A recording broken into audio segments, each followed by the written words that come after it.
Hi రా తమ్ముడు. కాకరకాయ కూర చేశాను ఈరోజు. చాలా బాగా కుదిరింది. ఏం మాత్రం చేదు లేకుండా చాలా బాగా వచ్చింది. ఎలా చేయాలో చూస్తాము రండి. అలాగే మీరు కూడా చేసుకొని తినండి తమ్ముడు.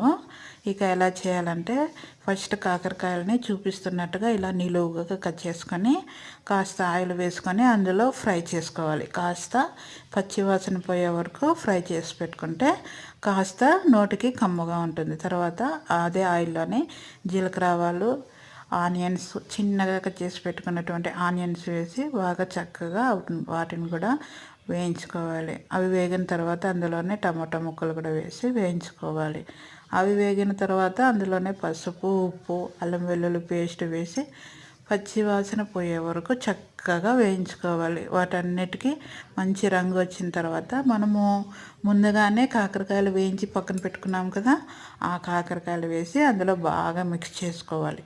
అలాగే కారం కూడా వేసి బాగా మిక్స్ చేసుకోవాలి.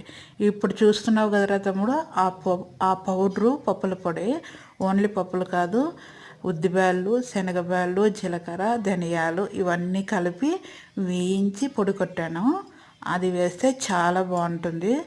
గ్రేవీ థిక్గా వస్తుంది. తర్వాత అవన్నీ వేసి కావాల్సినంత వాటర్ వేసి బాగా కలుపుకోవాలి. తర్వాత బెల్లం, కాస్తంత బెల్లం వేసుకోవాలి. నీకు ఇష్టం ఉంటే నువ్వు బెల్లం వేసుకోలేదంటే లేదు. నేనైతే బెల్లం వేసుకున్నాను. చాలా బాగా వచ్చింది. చపాతీలోకి, రైస్లోకి కూడా చాలా బాగుంటుంది. నీకు నచ్చితే సబ్స్క్రైబ్